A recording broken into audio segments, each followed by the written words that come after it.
බාල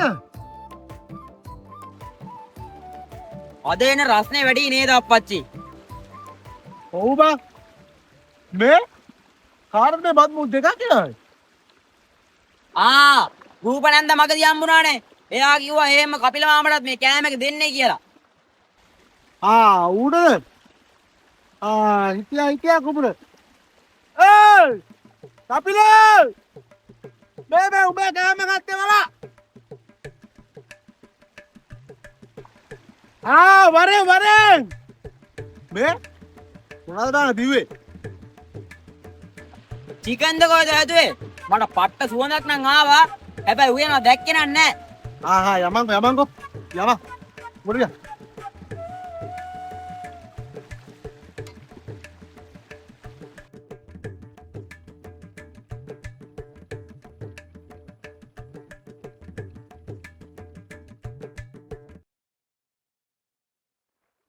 ඔබ කාලයි ආවේ?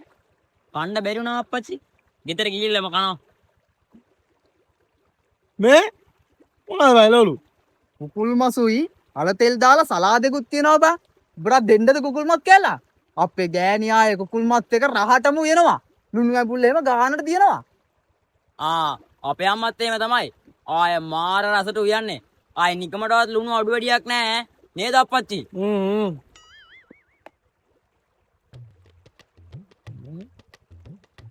මේ මොනවද බං මේ පතෝනේ තියෙන්නේ. දැන් ඔබ කිව්වනේ අම්මා මස් කිව්වා කියලා. මට සුවඳ ආවනේ. අද එනම් මස් වගේ උයන්න නැත්තේ පතෝල වෙන්න ඇති. අම්මා ඉතින් මොන ආයුවත් රහයිනේ. අද රෝග කන්න.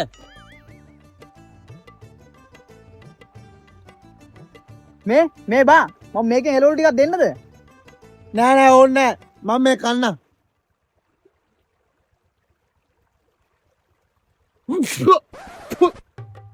කොහමද යකෝ මේ කන්නේ? මේ මුළු ලුණු ලේවායේ මේකනේ බා. බල අම්මා කිවිල්ල තමයි වකහු.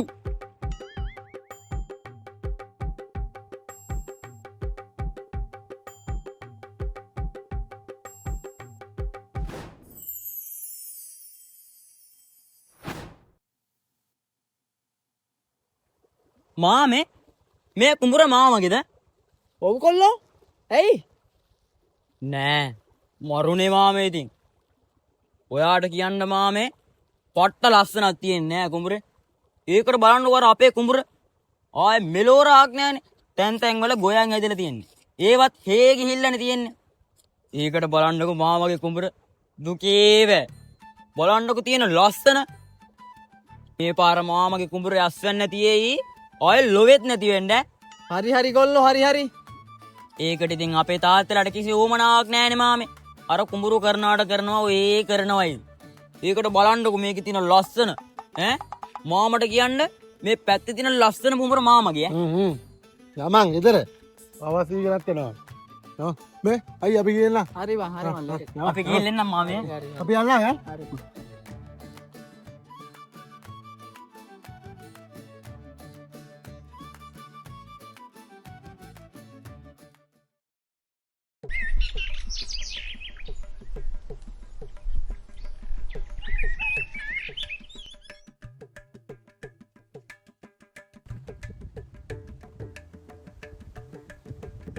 කපිල අයියා මම මේ ඔයාලා ගෙවල් පැත්ත යන්න කියලා ගියේ.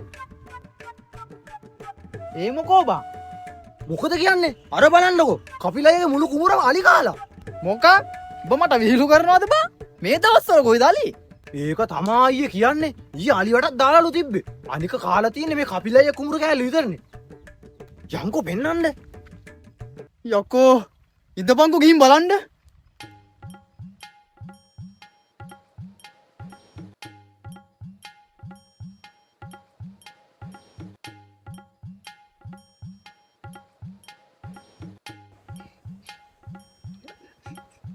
අයියෝ මගේ කුඹුරම ඉවරයිනේ.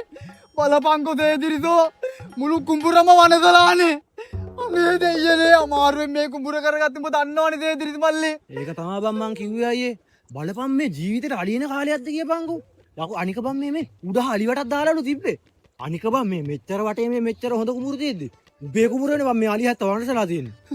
මේක මේ කරර රත්නයාගේ කොල්ලගේ වස් කාට තමා ඌ ඊ ඇවිල්ලා මේ කතාවක් කිව්වනේ මෙව්ගේ වස් කාට හින්දා තමයි මේ ඔක්කොම උනේ බා අයියේ මොකද උනේ ඌ ඊයේ මෙතනට ඇවිල්ලා මෙතනදී හම්බුණා මට මෙතන හම්බෙලා කිව්වා මාමගේ කුඹුර හරි ලස්සනයි හොඳ අස්වැන්නක් ගන්නවා අරකයි මේකයි කියලා එක කතා කිව්වා බා ඌගේ වස් කාටක් තියෙන්නේ ඌ හින්දා තමයි මගේ කුඹුරට මෙහෙම උනේ මල්ලි වස් කාටක් කිව්වේ වස් කාටක් කිව්වේ ඕක ගෙන වස් කාටක් තියෙන්නේ මල්ලි ඕක දෙයක් කිව්වොත් එහෙම ඒ කියන එකේ අනිත් පැත්ත තමයි වෙන්නේ බලපංගෝ මල්ලි මේ බලන් කුඹුරට වෙලා තියෙන දේ දැන් ඉතින් මොනා කරන්නද අයියේ හිත හදාගන්න තමයි තියෙන්නේ ඔව් මල්ලි ඕක බාහිර කම්මුණත් කතාවට යන්න එපා දැක්කේ නෑ වගේ ඵලයන් ඕක ගෙන පක්කිලි මම වස් කාටක් තියෙන්නේ බා ඌ හින්දා තමයි මේ කුඹුරට මගේ මෙහෙම දෙයක් අද උනේ දැන් ඉතින් මොනා කරන්නද බං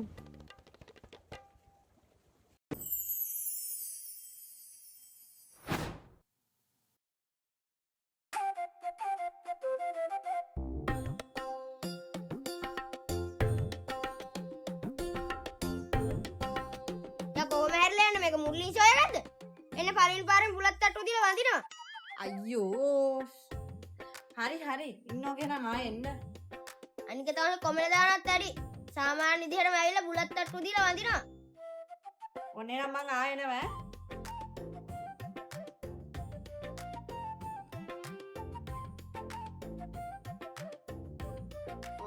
තෙරුවන් සරණයි අවදා ඉතින් තමසරි කියලා වඳ ගන්නද ඔය මොකදානේ ඔය සිරිමල් අයියා නෑ ඔය අපේ අක්කට හෙට මේ පෝ ගන්නකෝ අත කියනකම් මොනවද කෑවේ ගොඳ විතර නෑ සිරිමල් අයියේ හෙට අපේ අක්කව බලන්න මනමාලෙක් කෙනානේ ඉංජිනේරු අයියා කෙනෙක් අයියෝ මූණා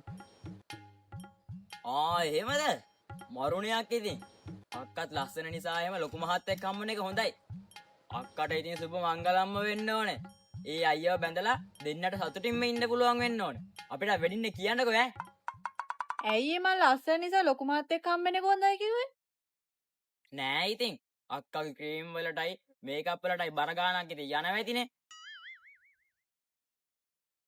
අයියෝ කපුව මේක තමසට කලින් කියන්න තිබුණ නැන්ද අනේ කෙල්ලේ බලපංකු මේ වෙලා තියෙන දේ අපේ නම්බු ඉවරයි යකෝ ඉවරයි අයියෝ බලපංකු මං අර 20000ක් විතර වේදම් කළාට කන්නක් ගෙනාවා බං අයියෝ මට තේරෙන්නේ නැහැ මේක මොකද අම්මේ අනේ විස්තරේ කියලා අනන්නකෝ උඹව හෙට බලන් දැන්න හිටපු එක ඔන්න අපිව රවට්ටලා ඔන්න ඒකට වෙන කෙල්ලෙක් ඉඳලා බං අද ඒක පැනලා ගිහිල්ලා ඒකිත් එක්ක මේ දැන් කපු මහත්තයා මට කෝල් අරන් කිව්වේ ඈ මොකක් මොන පොම්පලච්චා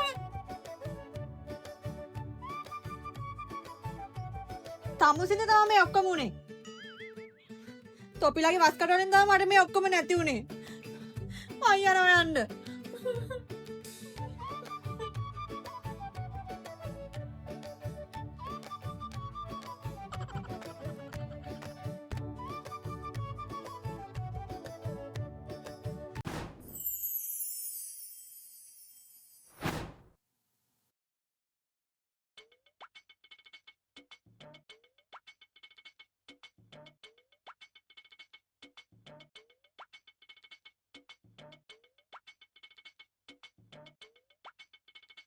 මේ ටෝච් එක කොයි යයි මොකදනේ මේ කලබල අර මේ දිනේලයි මේ අම්මට අමාරු වෙලානේ පොඩ බලන්න ඈ නෑනේ හුඟක් අමාරුයිද මාතේ එන්නද නෑ මේ උඹ ඉඳපන් නෝ මෙතන නෑ මේ දැන් රැත් වෙලානේ කොලාවත් එක්ක යනවා ඒකනේ අප්පච්චි ඉන්න මාත් ඩංග ඇඳන් දැන් එනවා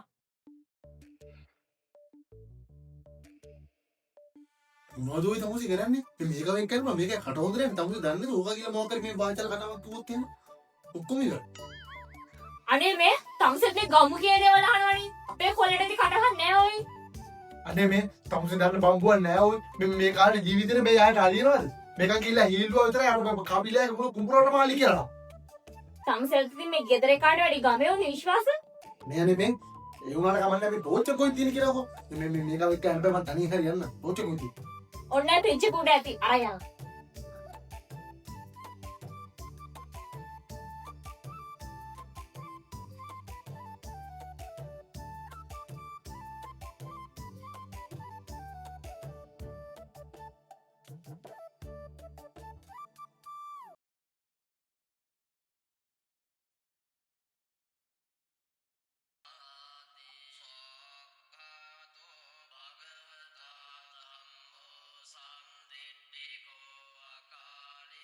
මොකද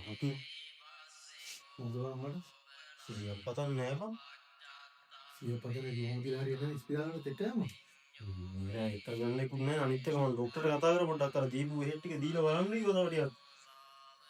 මේකේ හරියට නෑ මේ මොකද වාහනයක් වල ඉස්පිරිතාලේ කෑමංගෝ දැන් මෙහෙම කියන්න බෑනේ ගෙදරට එන්න එක යන වාහනයක් නෑනේ බං ඉතින්. මොකද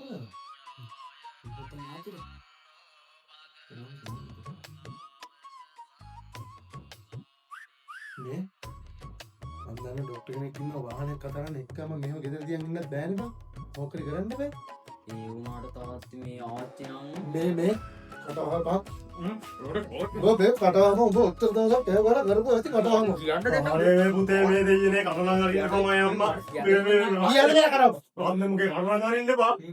කතාව විතර බං මොකද හොට්ටොක් කියන්න දෙන්න මේ මු කතාව නෑ නෑ අනේ මේ පුතේ උඹ නම් කටනම් අරින්න බා. උඹේ කටේ හැටි මුළු ගමම දන්නවනේ ඉතින්. මට චුට්ටක් මේක කියන්න කතාව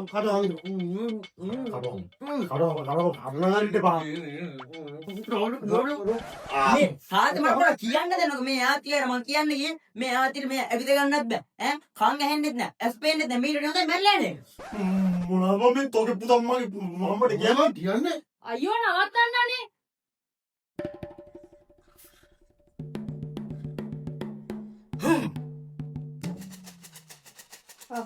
අම්මේ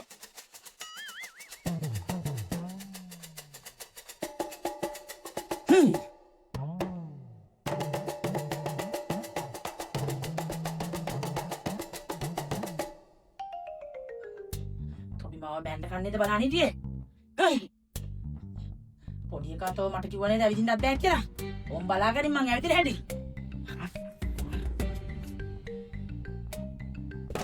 පොඩි නල වශක මිටා හයි හයි පොඩි නල වශක මිටා හයි හයි රම්බාරම් මෙතක දෙ මුදා හේ පොඩි නල වශක මිටා හයි